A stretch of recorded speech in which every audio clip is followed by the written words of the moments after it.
अमरनाथ गुफा भगवान शिव के प्रमुख धार्मिक स्थलों में से एक है। यहाँ की प्रमुख विशेषता पवित्र गुफा में बर्फ से प्राकृतिक शिवलिंग का निर्मित होना है। प्राकृतिक हिम से निर्मित होने के कारण इसे स्वयंभू हिमानी शिवलिंग भी कहते हैं। आषाढ़ पूर्णिमा से शुरू होकर रक्षाबंधन तक पूरे सावन महीने में होने वाले पवित्र हिमलिंग दर्शन के लिए लाखों लोग यहाँ आते हैं। गुफा में ऊपर से बर्फ के पानी की बूंदें जगह जगह टपकती रहती हैं। यहीं पर एक ऐसी जगह है जिसमें टपकने वाली हिम बूंदों से लगभग 10 फुट लंबा शिवलिंग बनता है।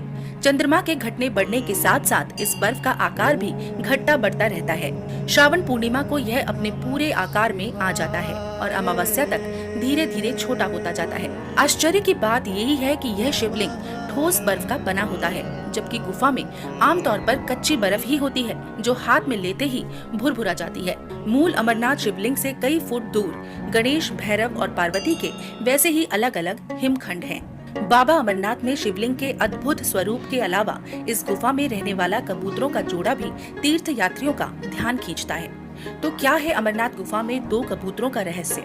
आइए जान लेते हैं। पुराणों के मुताबिक शिव ने पार्वती को इसी परम पावन अमरनाथ की गुफा में अपनी साधना की अमर कथा सुनाई थी, जिसे हम अमरत्व कहते हैं।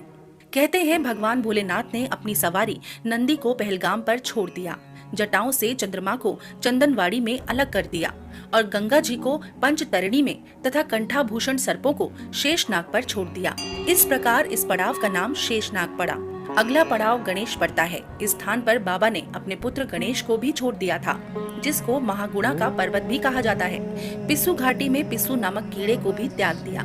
इस प्रकार महादेव ने जीवनदायिनी 5 तत्वों को भी अपने से अलग कर दिया। इसके बाद माँ पार्वती साथ उन्होंने गुप्त गुफा में प्रवेश किया और अमर कथा माँ पार्वती को सुनाना शुरू किया। कथा सुनते सुनते देवी पार्वती को नींद आ गई और वह सो गयी, जिसका शिवजी को पता नहीं चला। भगवान शिव अमर होने की कथा सुनाते रहे।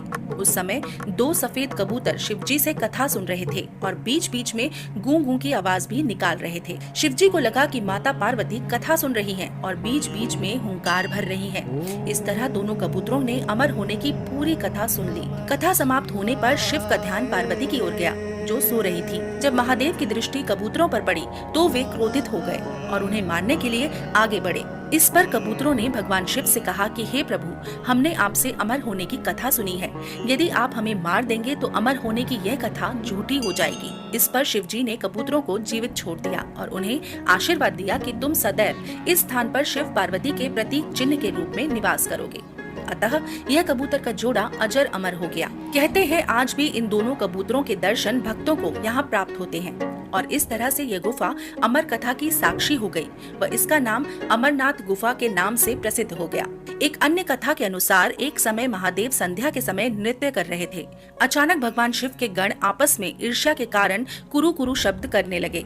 महादेव ने उनको श्राप दे दिया कि तुम दीर्घ काल तक यह शब्द कुरु कुरु करते रहो। तदुपरांत वे रुद्र रूपी गण उसी समय कबूतर हो गए और वहीं उनका स्थायी निवास हो गया। माना जाता है कि यात्रा के दौरान पावन अमरनाथ गुफा में इन्हीं दोनों कबूतरों के भी दर्शन होते हैं। यह आश्चर्य ही है कि जहाँ ऑक्सीजन की मात्रा नहीं के बराबर है और जहाँ दूर दूर तक खाने पीने का कोई साधन नहीं है, वहाँ ये कबूतर किस तरह रहते होंगे। अमरनाथ की गुफा में रहने वाले ये 2 कबूतर अजर अमर हैं। आज भी इन कबूतरों का दर्शन भक्तों को प्राप्त होता है।